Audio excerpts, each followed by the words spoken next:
O vídeo já vai começar, mas antes, não se esqueça de se inscrever e ativar as notificações. Tá bom, Aline? Seja bem-vinda. O privilégio da Igreja Presbiteriana de Pinheiros recebê-la aqui nessa noite.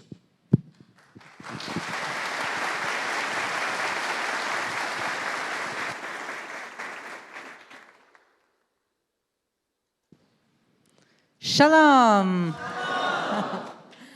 Então, primeira coisa, o pastor Rival veio do Rio de Janeiro, mas ele chegou antes de mim aqui na igreja hoje. Não sei como ele fez isso de São Paulo e ele ainda conseguiu chegar antes de mim.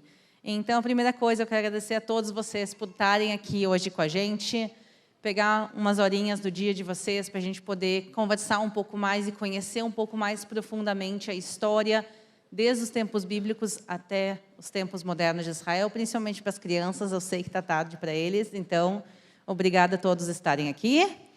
Então, se vocês estão preparados, vamos começar. Então, dá para baixar o telão? Ele baixa?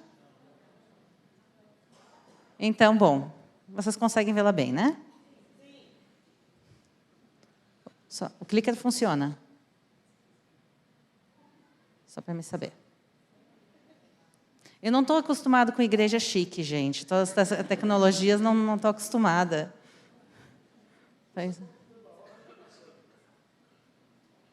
Bom, enquanto isso eu vou começando, o pessoal da parte técnica, eu confio em vocês. Então, hoje a gente vai falar um pouco do conflito Israel-Palestina, as suas origens. É um assunto que está em bastante discussão e nas notícias nas últimas semanas por causa de tudo o que aconteceu em Israel. Está funcionando? Muito obrigada. Por causa de tudo o que aconteceu nas últimas semanas, vocês viram na mídia falando de mísseis, guerra, vocês ouviram disso?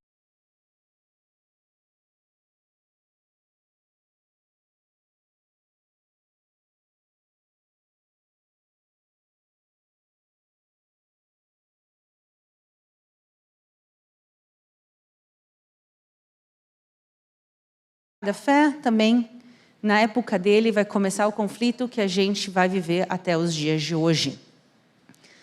Deus chega a Abraão, que vivia... Onde ele vivia? Ur dos Caldeus, que era pessoal na Mesopotâmia, o centro do mundo antigo, uma cidade grande, rica, importante. Ele vivia numa cidade que, para a época, para os padrões das pessoas da época, era uma cidade maravilhosa. E Deus chega para ele, naquela grande cidade, pensem que ele morava em São Paulo, e Deus chega para ele e diz: Lech lecha me'artzecha u'memoladetecha u'mibeit avicha al haaretz asher era lecha. Certo? Eles falavam em hebraico, gente. Então, é aquela famosa passagem: vai-te da tua terra, da casa dos teus pais, para a terra que eu te mostrarei. Exatamente isso. Deus fala para Abraão: larga tudo que tu tem, o conforto da grande cidade, e agora vai para o interior de uma cidadezinha, vai lá para longe, sai de São Paulo e vai para um lugar distante. Para aquela época era a mesma coisa: sai da grande capital, da grande cidade da Mesopotâmia, e vai para uma terra longínqua que Deus te prometeu. E ele vai passar semanas e meses numa jornada dificílima, até que finalmente ele chega na região de Canaã. E Deus disse: ok, bem-vindo a esta terra prometida. Eu estava gravando há umas 2 semanas atrás, eu estava gravando em Tel Beersheva. Beersheva é uma das zonas que Abraão viveu, uma das primeiras zonas que ele viveu. Eu fui lá gravar com meu pai a propósito. Então, oi pai, você está assistindo? E a gente foi gravar. Eu não olhei a previsão do tempo, para ser bem sincera, erro meu. Mas quando a gente chegou lá, estava tendo uma tempestade de areia. Horrível, gente. O cabelo voando, o equipamento ficou cheio de areia, era o caos. E a gente estava no meio de Beersheva, a gente olhava para um lado, olhava para o outro, o que a gente via? Deserto. Tu olha e vê deserto, deserto, deserto. Ainda mais um dia de tempestade de areia, o clima quente, imaginem uma tempestade de vento, uma ventania, só que junto com a ventania vem areia. Então, tu está falando e areia grudando nos dentes, é bem agradável. E essa tempestade de areia, e o que a gente estava falando justamente é de Abraão, e que Abraão recebeu a terra prometida. E é engraçado de pensar que Deus promete justamente uma terra que não tinha nada.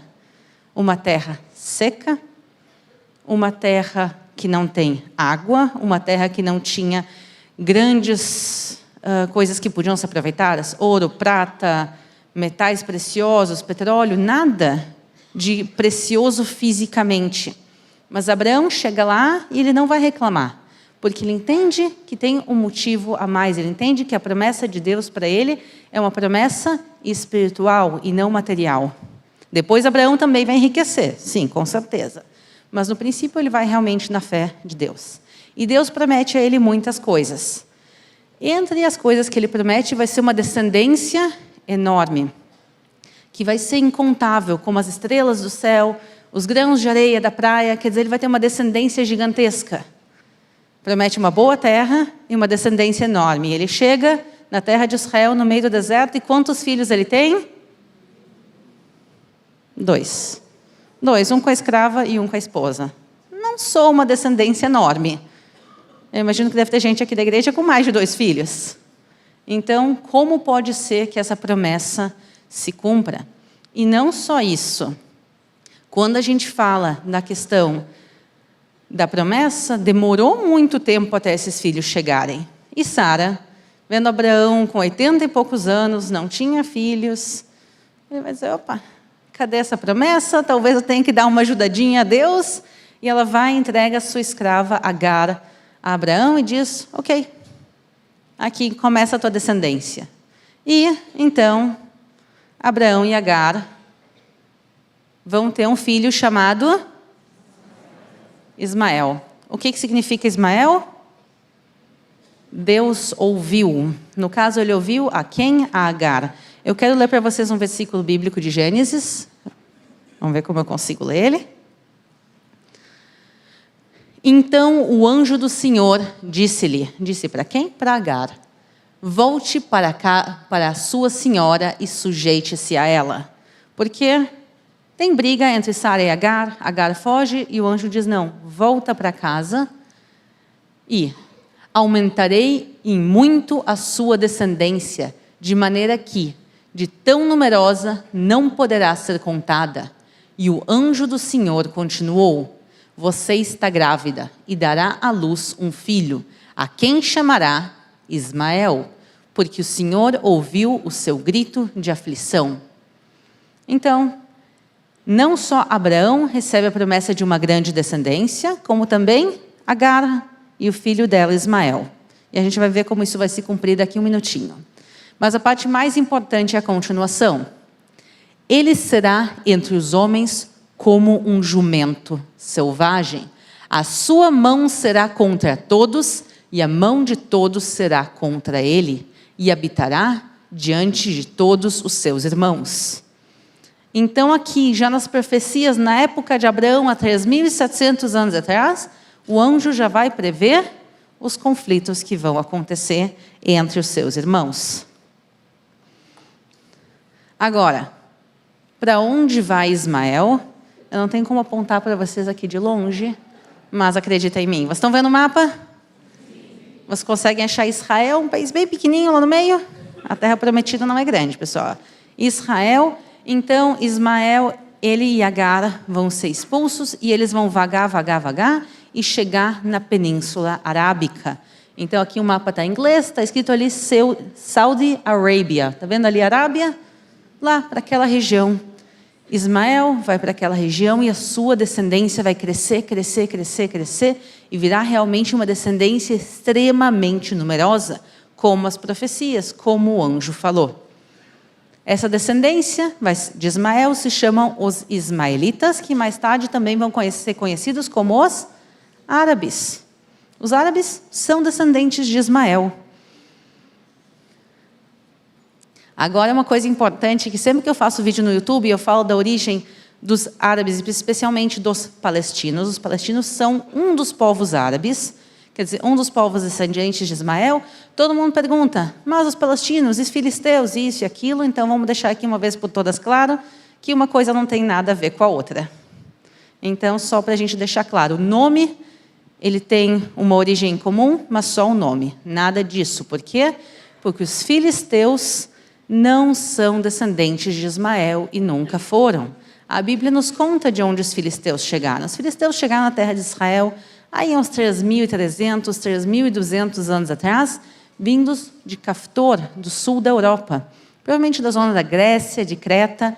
Então, eles vêm da Europa e chegam no litoral de Israel e se assentam ali no sul de Israel, onde hoje em dia é a faixa de Gaza, Ashkelon, Ashdod, toda a zona até o sul de Tel Aviv, toda aquela zona pertencia ao povo filisteu. Mas o povo filisteu, eles não são ismaelitas, eles não são descendentes de Ismael. E a gente tem comprovação científica, pessoal. A gente usa a Bíblia como base, mas não só a Bíblia a gente tem muita comprovação científica de tudo que a gente está falando aqui. Uma das comprovações é que se encontrou um cemitério filisteu, literalmente se escavou e se fez teste de DNA. Como a gente pode ver o teste de DNA hoje em dia para ver quem são nossos pais, quem são nossos ancestrais, eles fizeram teste de DNA nos filisteus e viram realmente que o DNA deles é um DNA europeu. Nada a ver com os nossos irmãos aqui, Abraão, Isaac, Jacó, Ismael, eles são de outra região, e também os filisteus desaparecem há muito tempo. Os filisteus desaparecem há 2.600 anos atrás da história, e por isso o que a gente vai falar agora não tem nada a ver com os filisteus. Eu só queria deixar isso claro. E agora, depois de bastante tempo, quer dizer, Ismael já tinha 13 anos, aí sim, finalmente começa a se cumprir a promessa que Deus tinha feito a Abraão. Abraão e Sara, eles vão conceber um filho já numa idade bem avançada, e o filho vai se chamar Isaac, em hebraico, Yitzhak. Yitzhak. A gente tem essa letra em hebraico. Yitzhak. Isso.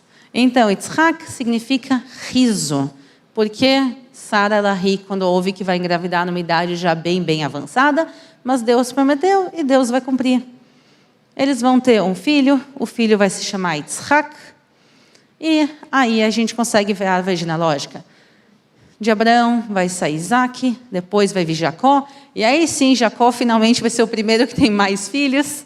Realmente, ele vai ter ali 13 filhos no total, 12 homens e uma menina, Diná, e aí sim o povo começa a crescer. Quer dizer, toda essa família desce para o Egito, e é uma família, a gente está falando de 70 e poucas pessoas, e depois de 400 anos eles são mais de 2 milhões de pessoas. Então vejam que a promessa que Deus fez a Abraão não se cumpre instantaneamente, demora, é um processo que acontece. E Abraão não vai ver na vida dele isso acontecendo, mas ele tinha fé que iria acontecer. E vai acontecer realmente algumas gerações depois da geração dos filhos de Jacó. E aí a gente tem os dois irmãos, que é o conflito atual. A gente vai avançando devagarinho na história. São 3.700 anos de história, pessoal, que a gente vai fazer hoje. Estão preparados? Então, nós temos os dois irmãos. De um lado, montado no camelo, a gente vê Ismael, que ele vai à Península Arábica, o povo vai crescer e virar um povo numerosíssimo, que são os árabes. Entre os árabes, como eu falei, os palestinos. E do outro lado, nós vemos a Isaac, que vão ser um povo também bem numeroso e que eles vão viver na terra de Israel. E vão ter períodos lindos da história da terra de Israel, a partir de Josué. Quer dizer, o povo vai ter a época dos juízes, a época dos grandes reis de Israel, Saul, Davi, Salomão, que vai construir o templo de Salomão. Vão ter séculos e séculos de uma independência judaica em Israel, e que parece que a promessa divina realmente está se cumprindo. A gente vê o povo crescendo, a gente vê o povo se fortificando na sua terra, como Deus tinha prometido. Só um pequeno problema. No ano 70, vai acontecer uma caída nessa trajetória bíblica. Os romanos conquistam Israel alguns anos antes, e os romanos vão oprimir Israel, vão oprimir extremamente. Eles vão dizer, ok, a terra é de Israel, mas vocês não são os que mandam aqui. E eles vão fazer uma série de coisas, construir templos pagãos em Israel, vão fazer uma série de coisas, e o povo de Israel vai dizer, não, não, não, essa terra foi prometida a nós. E então eles decidem fazer uma rebelião, chamada a Grande Rebelião Judaica de Israel, e que ela vai culminar com a destruição de Israel. Os romanos vão ir de norte a sul, destruindo cidade após cidade. Vão passar também por Jerusalém e destruir o templo de Jerusalém no ano 70, que é o que a gente está vendo aqui. Eles vão destruir fisicamente Israel. E os romanos acham que isso é suficiente. Destruímos a terra, pronto, problema resolvido. Só tem um pequeno problema. Os judeus não desistiram das suas profecias, da sua terra. E os judeus continuavam tentando reconstruir Israel e fazer problema para os romanos. E aí surge um homem chamado...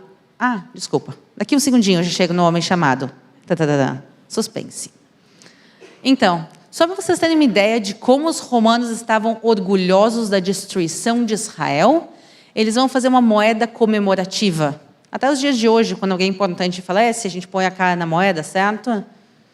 Eles, naquela época, para celebrar, eles faziam moedas comemorativas, e essa é a moeda comemorativa que Vespasiano fez para celebrar a destruição de Israel. Legal, né? E o que ele faz, essa moeda, está escrito em volta, Judea capta, que significa a Judeia foi capturada.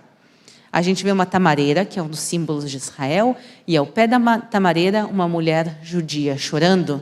E ao outro lado da tamareira, ali um soldado romano, grande, orgulhoso do que eles estão fazendo, do que eles estão destruindo a terra de Israel. Vejam que o nome da terra era Judeia. O nome da capital era Jerusalém. Por que é importante? Porque um tal homem chamado Adriano, agora você sabe o nome dele, Adriano, ele vê que os judeus, mesmo com toda a humilhação e toda a destruição, não abriram mão dos seus ideais e da sua terra. Que os judeus não aceitavam se assimilar aos ideais romanos, da perfeição do corpo, da adoração de imagens. E eles diziam, não, nós somos um povo diferente.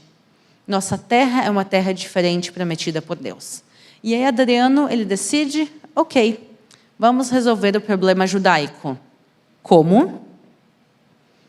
A gente vai simplesmente apagar o judaísmo, a história do povo de Israel. Porque o problema não são as pessoas, e sim no que elas acreditam. Mas pensem, uma pessoa com fé e uma pessoa sem fé são duas pessoas completamente diferentes. Certo? Então ele disse, vamos mudar a fé dessas pessoas, vamos mudar a identidade dessas pessoas. E ele faz um plano gigantesco para romanizar a terra de Israel. E tirar essa identidade judaica, para que Israel não seja mais a terra prometida. Ele vai mudar o nome de Judeia para... Podem falar alto, quem sabe?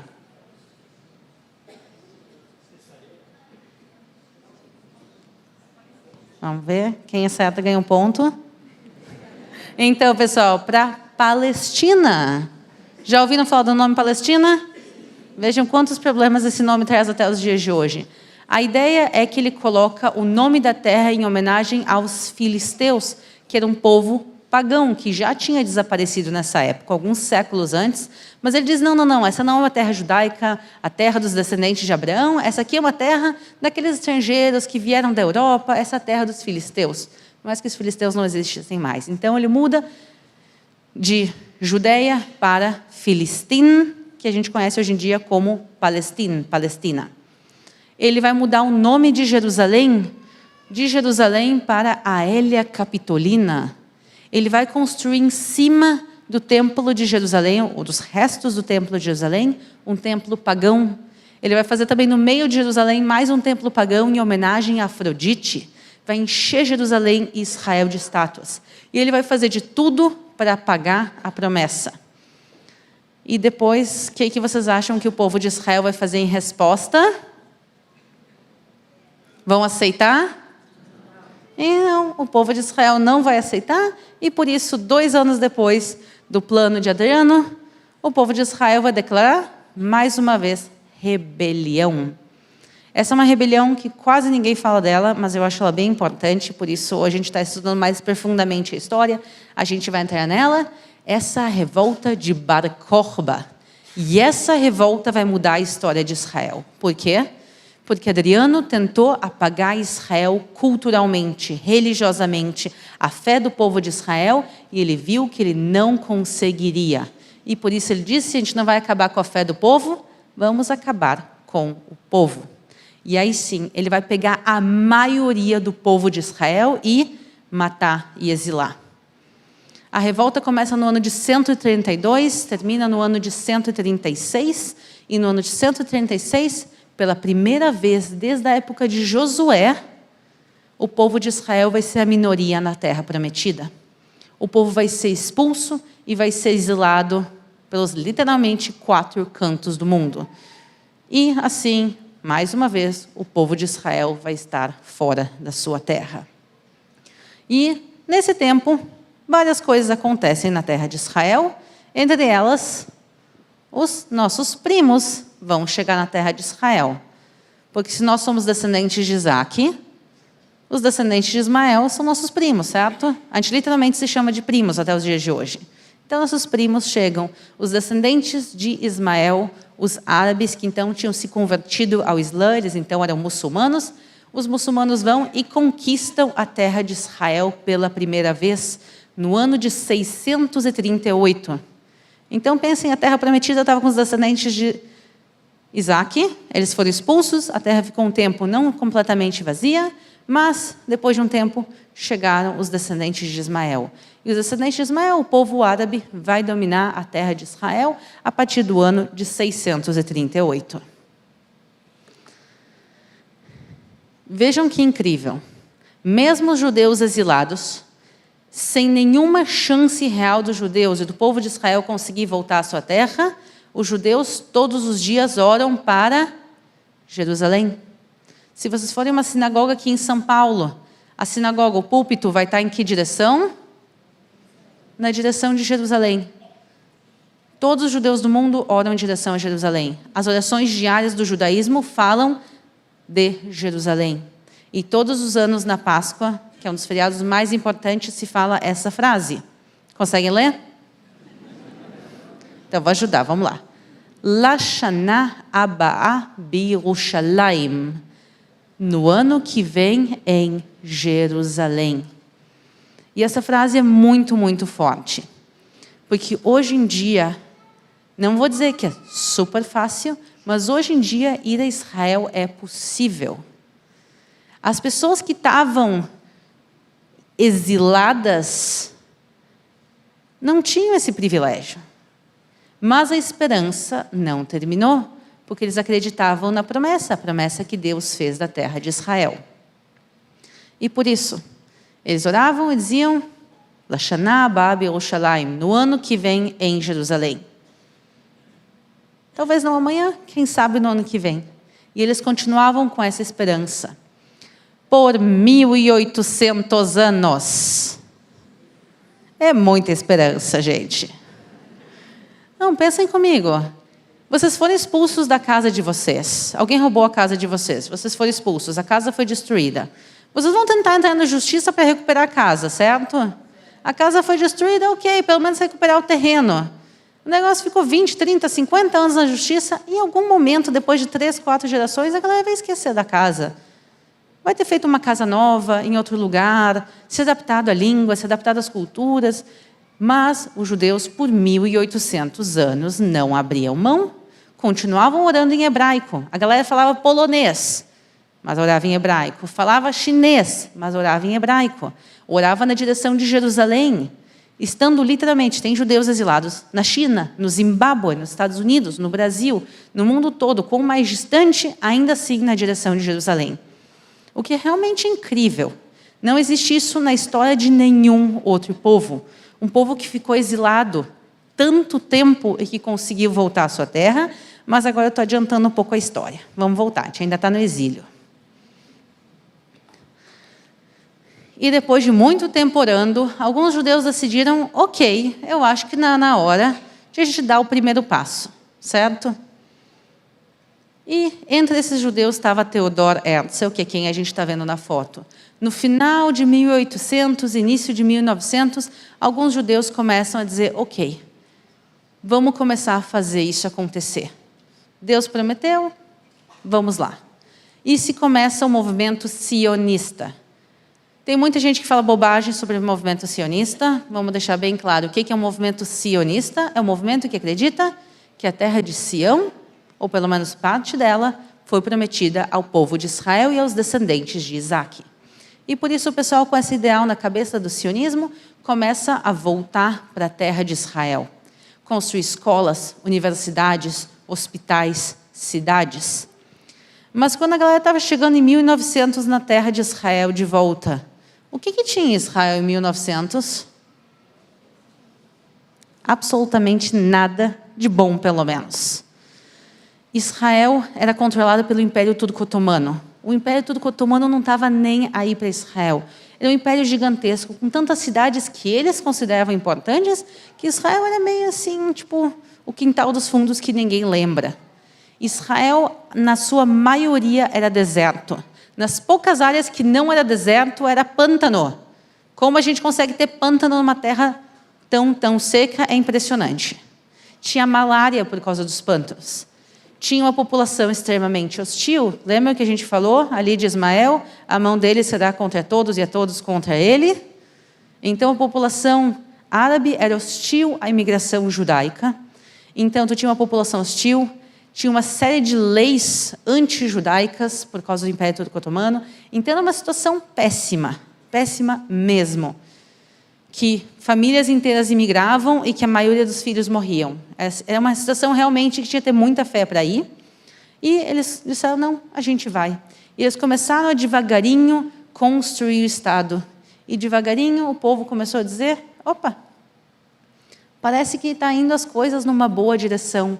O movimento sionista começa a crescer. Meu avô era do movimento sionista na Polônia. A gente está falando dos anos 20, 1920. Meu avô participava de um movimento de jovens da Polônia. Jovens judeus sionistas da Polônia.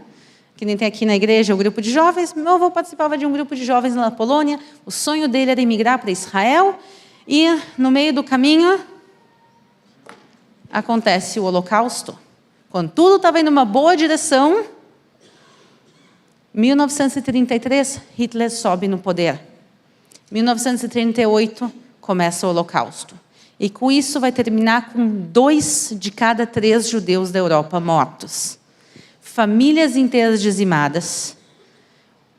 Cidades, comunidades, assim, realmente foi uma das piores tragédias do povo de Israel, com certeza a maior tragédia do povo de Israel nos tempos modernos. E, de repente, todo mundo estava com a esperança, está indo tudo tão bem, de repente, 6 milhões de judeus mortos. E cadê a promessa de Deus? Deus prometeu uma descendência gigantesca e, de repente, boa parte da descendência agora foi exterminada. Mas a história vai dar uma reviravolta. Os judeus, já desde antes da Segunda Guerra Mundial, desde antes do Holocausto, pediam para voltar para a sua terra e ter uma independência, certo? Eles estavam trabalhando, construindo coisas, e o mundo dizia, não. Vocês não têm direito, não têm necessidade, não precisa, não isso, não aquilo. E, infelizmente, só depois do Holocausto o mundo reconhece o direito e a necessidade dos judeus de terem seu Estado. E aí, em 1947, a ONU, as Nações Unidas, manda um grupo de observadores para Israel, eles observam, e criam um plano, que a gente chama o Plano de Partilha da Palestina. Lembra essa região mudou de nome para Palestina? Pois é. Então, eles vão partilhar a Palestina. Tudo que a gente está vendo em verde no mapa, que é o sul, que é o deserto do Negev, um pedacinho do litoral e uma parte da Galileia, vai ser entregue, ou deveria ser entregue, aos judeus, aos descendentes de Isaac, para a criação do Estado de Israel. Toda a parte laranja iria ser entregue a um Estado árabe-palestino, aos descendentes de Ismael. E vocês estão vendo que no meio, dá para ver no meio, tem um negócio branco? De quem é o negócio branco? Quem fez a partilha? Quem fez a partilha? A ONU. Então, a ONU disse, olha, isso é teu e Jerusalém é meu. Não são bobos? Eles decidem, literalmente, pessoal, esse era o plano original, eles decidem ficar com Jerusalém e Belém e a cidade e a zona em volta para eles. E esse plano vai ser agora levado à votação. Agora eu vou mostrar para vocês, essa foto é uma foto original do dia da votação. Se leva à votação a ONU. E começa a votação. Argentina, abstenção. E daí os países começam a votar e começa a ser não, não, sim, não, abstenção. E quem estava presidindo a votação nesse dia? Que era um brasileiro chamado... Muito bem, Oswaldo Aranha, que é gaúcho da Alegrete. Eu também sou gaúcha. Então, Oswaldo Aranha, ele vê que não seria possível votar. Quer dizer, a votação aconteceria, mas o plano não seria aprovado. E aí ele faz uma coisa impressionante. Ele para a votação. Ele dá uma desculpa e diz, não, galera, vamos fazer intervalo. Espera sair. Muita gente fala que ele deu o voto de Minerva. Ele não deu o voto de Minerva. Ele votou em nome do Brasil a favor, sim. Mas o voto dele era igual a todos os votos naquele dia. Ele sabia que não seria suficiente. E por isso ele para a votação. E a galera vai conversar com os países que não tinham votado ainda, que estavam indecisos, que talvez votassem não, e vão conversar com eles e explicar o que estava acontecendo. Um momento histórico, 1800 anos depois da expulsão dos judeus por Adriano, finalmente, os judeus pela primeira vez são oferecidos um pedacinho de terra. E ele entende a importância desse plano. E aí, depois que ele vê que tem suficiente votos, ele diz, ok, galera, vamos voltar, volta aí para o salão, vamos continuar a votação. E aí, sim, com 33 votos a favor, o plano de partilha é aprovado. E aí eles chegam, deixa eu ver, aqui, de volta. Eles chegam com um plano de partilha agora para os judeus. Vamos dizer, todo mundo aqui desse lado são os judeus. Olá, judeus. Olá. Eu tenho um plano para aprovar, eu tenho um plano para mostrar para vocês. Vocês vão ganhar todo o território que está em verde. Que é metade do território, mas vocês vão ganhar uma metade. Jerusalém não vai ser de vocês, é uma cidade internacional e ela está inacessível porque está dentro do território árabe. Vocês aceitam esse plano, sim ou não? Vocês aceitam esse plano? Não. Vocês aceitam esse plano? Não. Aceita, querida. Aceita. É o seguinte, a gente está pensando com a nossa mente de 2023. Hoje em dia a gente vê Israel um país lindo, moderno, seguro e forte. Naquela época era 2 anos depois do final do Holocausto. 1800 anos de exílio. 1800 anos orando para voltar para a sua terra. Tá bom que é só um pedaço dela, mas é um pedaço dela. Ninguém acreditava que seria possível ter nada. Então, eles aceitaram um pedaço. E a proposta, sim, incluía Beersheba, a cidade de Abraão. Então, eles aceitam um pedaço. E eles estavam felizes. No dia da votação, em 29 de novembro de 1947, quando a votação termina e se aprova a votação, as pessoas saem pelas ruas das cidades judaicas, cantando e dançando. É uma festa, assim, tem filmes e fotos, pessoal, se você procurar na internet. É uma festa linda, as pessoas alegres. Pensem, sobreviventes do Holocausto. O pessoal que tinha testemunhado o Holocausto, vendo o mundo reconhecendo o direito dos judeus de terem um pedaço de volta da sua terra. E agora aqui os árabes. Oi, árabes. Oi. Então, aqui. É o lado esquerdo, lá é direita, aqui é o lado esquerdo. Então, pessoal, time do lado esquerdo, os árabes. Eu tenho agora um plano para apresentar para vocês. Vocês vão ganhar toda a parte que está em amarelo, vocês vão ganhar metade do território. Jerusalém não vai ser de vocês, vai ser uma cidade internacional. Vocês aceitam ou não aceitam? Não. A mão dele será contra todos e a mão de todos contra ele. Eles não aceitam a divisão e aí vai acontecer? Vai acontecer? Agora, a guerra de independência. Todos os países vizinhos, que são países árabes, descendentes de Ismael, vão atacar Israel, inclusive a Arábia Saudita, que nem era vizinha de Israel. Estão vendo lá embaixo no mapa, tem um círculo verde? A Arábia Saudita também, que é o coração do mundo árabe, também vai atacar Israel, e isso vai terminar com a vitória de Israel. Tem 2 mapas aqui, eu quero que vocês olhem o mapa que está do lado de cá. Tá? O mapa que está do lado de cá, é que eu não consigo, a minha TV está virada lá. Então, o mapa do lado de cá, então, Israel consegue, contra todas as probabilidades, vencer a guerra de independência. Mais uma vez, 3 anos depois do Holocausto. Israel não tinha exército. A criação do exército de Israel é declarada no mesmo dia que se declara a independência do país. A guerra, a propósito, começou, inclusive, antes da declaração da independência de Israel. Então, Israel nasce no meio de uma guerra. Vai ser uma guerra muito, muito dura. 1% de todos os judeus de Israel vão morrer na guerra. Não 1% do exército, 1% de toda a população, contando mulheres, crianças e idosos. Mas, no final, Israel sim consegue vencer a guerra e formar suas primeiras fronteiras, que é o que a gente está vendo do lado de cá. Toda essa parte verde vai ser o que vai ser Israel. Mas agora a gente não pode ignorar também os nossos primos e os palestinos, que tinham também recebido uma promessa de terra pela ONU, não por Abraão, mas sim pela ONU. O que aconteceu com o território que era para ser deles? Foi anexado por outras entidades. Israel pega 22% a mais do território do que a ONU tinha prometido. Lembrando que a divisão da ONU era completamente arbitrária, mas ela é uma base para a gente entender. Todo aquele território, estão vendo que tem, parece uma barriga em Israel, em forma de B? Essa barriga a gente chama de Cisjordânia. Ela vai ser conquistada pela Jordânia, e a Jordânia vai anexar eles. E tem aquela tripinha de terra que se chama a faixa de Gaza. Estão vendo que está escrito Gaza? A tripinha de terra que se chama Gaza vai ser anexada pelo Egito. Então, Israel vai conseguir o seu estado, mas os palestinos não vão receber absolutamente nada de terra, e sim o território deles vai ser conquistado principalmente pela Jordânia.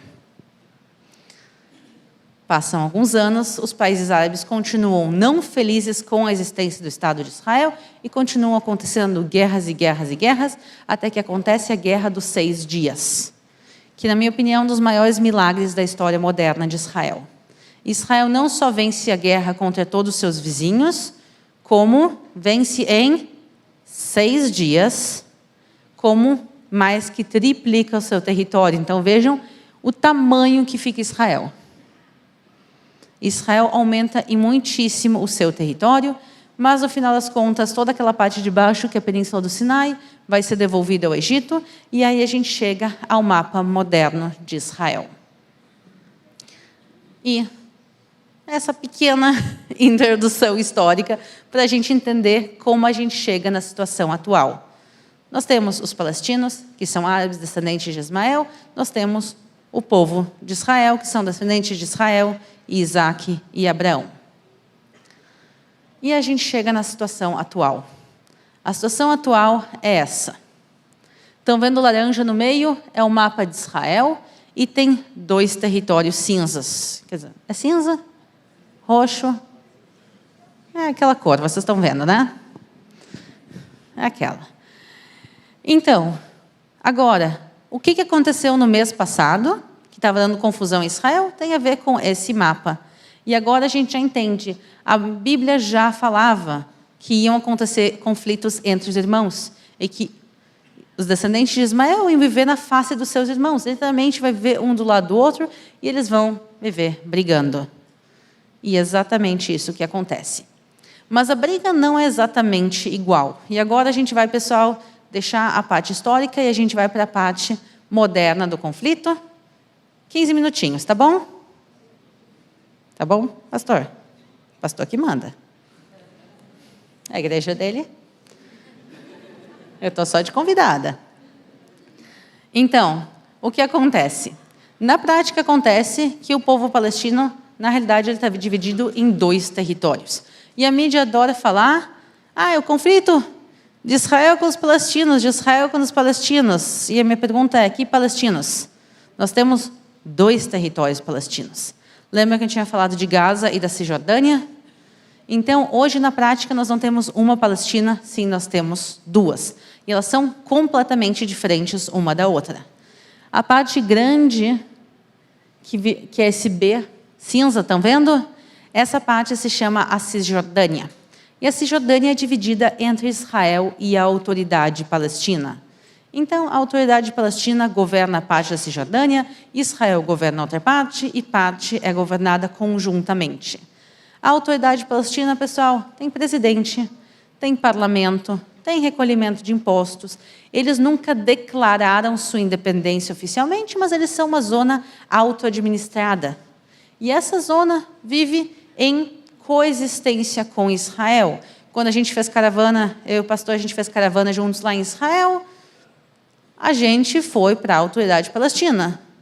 Belém, Jericó. Eu ando em Jericó, em Belém, pessoal, com crachá, escrito que eu sou guia de Israel. Literalmente, eu ando com crachá, dizendo, eu sou guia, sou israelense, porque eu sou obrigada, porque eu estou trabalhando, é obrigada a ter identificação de trabalho. E minha identificação fala meu nome, que eu sou israelense, fala tudo. Também eles sabem que eu sou judia. Os que falam hebraico comigo. Quer dizer, a situação na Cisjordânia é uma situação bem mais de coexistência. Obviamente, sempre vai haver os seus problemas. Existe a questão de futuras negociações de paz, que vai ter que se discutir. Vai ter que todo mundo sentar na mesa, todo mundo a contragosto, vai ter que abrir mão de coisas que não se gostariam. Mas a ideia da Cisjordânia é que as coisas podem caminhar numa boa direção. E agora a gente vai para o outro lado, por irmão menor problemático, que é a faixa de Gaza. A faixa de Gaza, em 2005, foi entregue por Israel à autoridade palestina. A faixa de Gaza, a grande maioria da população que vivia era palestina. E tinham comunidades judaicas vivendo lá, e Israel, em 2005, disse, não, pessoal, vamos tirar todo mundo que é judeu, todo mundo que é israelense da faixa de Gaza e entregar a faixa de Gaza e dizer, ó, galera, vocês têm aqui o território e a ideia é que no futuro vocês possam declarar sua independência e ter o seu próprio Estado. O problema é que em 2005 se entrega a faixa de Gaza e em 2006 acontece um golpe de Estado, feito pelo Hamas. Ouviram falar do Hamas? As notícias adoram falar do Hamas, só que nem sempre todos os noticiários se lembram de dizer que o Hamas é um grupo terrorista. Então, sempre que a gente vê mísseis sendo lançados dos palestinos a Israel, quem está lançando os mísseis? O Hamas. Então, obviamente, existe um conflito de origem bíblica, mas na prática, hoje em dia, quem faz toda a bagunça é o Hamas. E por isso é importante botar os pingos nos is. Eu acredito que sim, se pode ter uma coexistência entre palestinos e israelenses. Se Deus quiser, no futuro, sim, vão haver acordos de paz entre a autoridade palestina e Israel, mas quem está causando todos os problemas é o Hamas. E por isso, quando a gente fala nas notícias, é importante que as pessoas, que os noticiários, não esqueçam de botar os pingos nos is e explicar quem é quem. Não existe um território palestino, existem dois. As populações são diferentes e os governos são extremamente diferentes. Por um lado, a autoridade palestina, que a Cisjordânia me permite trabalhar lá, eu tenho visto de trabalho, milhares de palestinos da Cisjordânia trabalham todos os dias em Israel, e existe essa coexistência. A faixa de Gaza, a história é completamente diferente. E eu vou ser um pouco chocante. Posso, pastor? Posso? Tem certeza? Eu não sei, com a cara dele, não sei se ele me deixa, mas agora está demais. Então, só para gente, isso aqui é o Estatuto do Hamas. O Estatuto do Hamas é o grupo terrorista que governa a faixa de Gaza, que quer destruir Israel. Eles não querem independência de um Estado palestino. O objetivo deles todo é a destruição de Israel. Pessoal, o Estatuto está todo online, ele é gigantesco. Eu peguei só o primeiro trecho para a gente dar uma lida. Então, eu não concordo com nada disso, vamos deixar bem claro. Só estou lendo para vocês entenderem quem está lá na faixa de Gaza governando hoje em dia. Em nome de Alá, o misericordioso e piedoso, sois palestinos, a melhor nação surgida na face da terra. Fazei o bem e proibis o mal. E credes em Alá. Se somente os povos do livro, judeus e cristãos, tivessem crido, teria sido melhor para eles. Ouch. Alguns deles creem, mas a maioria deles é iniquida. Isso. Nunca serão capazes de nos causar sério mal. Serão apenas uns incômodos. Se vos atacarem, acabarão virando as costas e fugirão. E não serão socorridos. Humilhação é a sina deles, onde possam se encontrar, exceto se forem salvos por meio de um compromisso com Alá ou um compromisso com os homens. Recaiu sobre eles a ira de Alá. E a sina deles é a desgraça, porque recusaram as indicações de Alá e erradamente mataram os profetas por serem desobedientes e transgressores. Bem legal, né? Tem mais, mas eu não vou continuar lendo, porque eu acho que deu para entender a história. Existe um conflito de origens bem antigas, de origens bíblicas. Mas a situação atual, ela é bem diferente do que se fala na grande mídia. E por isso eu quero separar isso. Eu acredito, sim, numa paz futura que há. Mas eu também acredito que os conflitos, de uma certa maneira, são inevitáveis, porque a Bíblia também fala deles. E o que eu quero dizer é que, apesar de todos os conflitos e apesar de tudo o que acontece, as profecias estão se cumprindo, em vários sentidos. Quantos descendentes Abraão teve? Alguém sabe o número? Muitos. A descendência dele com Sara, através de Isaac, é uma descendência numerosa que a gente não consegue contar. A descendência dele também, com Agar e Ismael, uma descendência numerosa que a gente não consegue contar. Então, pelos dois lados, isso está certo. A terra prometida foi prometida a Abraão, Isaac e Jacó e a sua descendência está de volta à terra. E o que a gente está vendo, pessoal, apesar de todos os conflitos... Tinha aquela foto bonita no final, não tem, né? Não. Não é essa, não. Esse é o símbolo. Tá, deixa aí preto mesmo, tá bom. Então, imaginem uma foto bonita de Jerusalém atrás, tá? Estão imaginando? Oh! Muito obrigada aí, equipe técnica.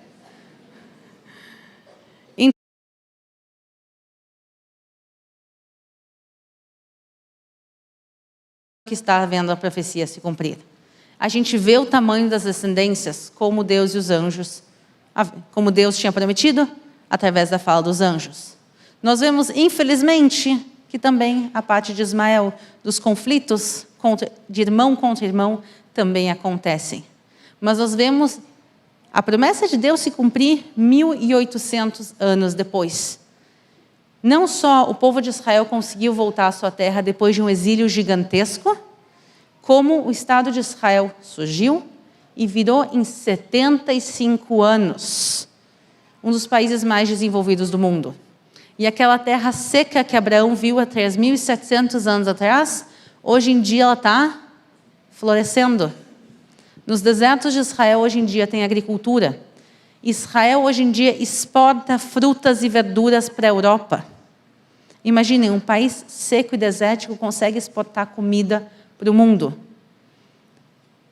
Os pântanos secaram, foram secos.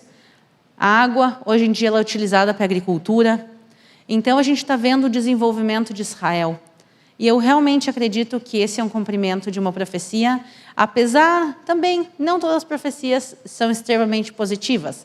A gente também sabe que os conflitos vão acontecer, mas ver a existência do Estado de Israel e ver ele crescendo e florescendo, sem dúvida nenhuma, é. E por isso é um privilégio poder mostrar um pouquinho de Israel para vocês. Hoje a gente voltou mais na história, mas também, numa futura oportunidade, quem sabe a gente fala um pouco mais do presente. Do futuro eu não sei, mas do passado e do presente eu entendo um pouco mais. Mas a gente realmente vê Israel como ele está hoje em dia, é realmente, na minha opinião, um milagre acontecendo. E quem quiser pode assistir pela telinha, lá no Israel com a Aline. E também quem quiser, pessoal, conhecer pessoalmente, vocês estão convidados. Realmente Israel é uma terra abençoada. E poder ver os milagres, as profecias acontecendo com os olhos de vocês, realmente fortalece a nossa fé.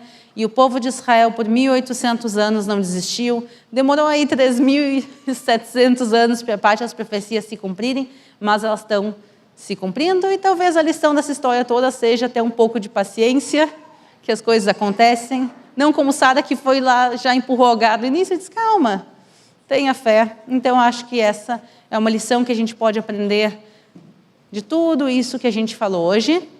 E eu quero agradecer a todos vocês por terem vindo. Não levantem ainda, por favor. Ó. Espero não ter escandalizado muito, pastor.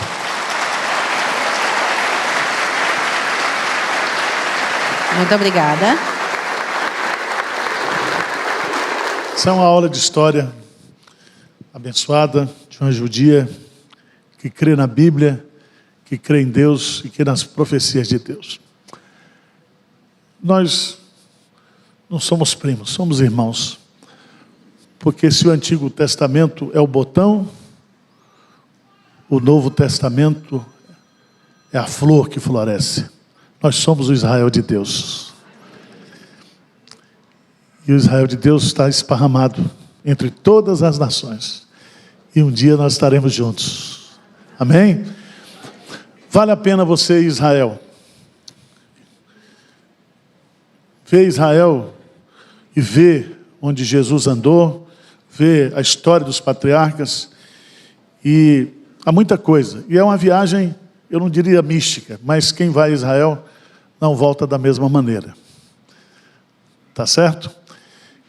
Que Deus continue abençoando você, Aline, a sua casa, sua família, seu ministério, seu trabalho. Que nós continuemos, como diz lá o Salmo, orando pela paz em Jerusalém. Paz de Israel. Nós amamos Israel e continuamos orando por Israel. Não termina, depois eu dou um recado. Não, pode falar. É só um recado técnico, na realidade. Estava tão bonito. Em hebraico a gente diz Shalu Shalom Yerushalayim. Orai pela paz de Jerusalém. E isso é válido nos tempos bíblicos como até os dias de hoje. E para aqueles que querem viajar para Israel, o pessoal da Eretz Tour está organizando tanto a minha caravana como a caravana do Arrival. Não sei se ainda tem vaga. Tem vaga?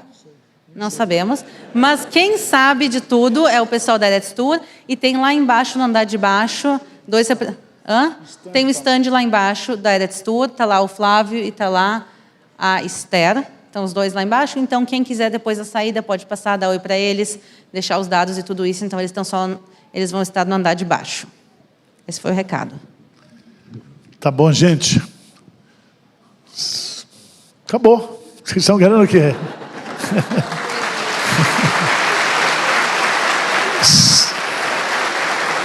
Toma uma aguinha.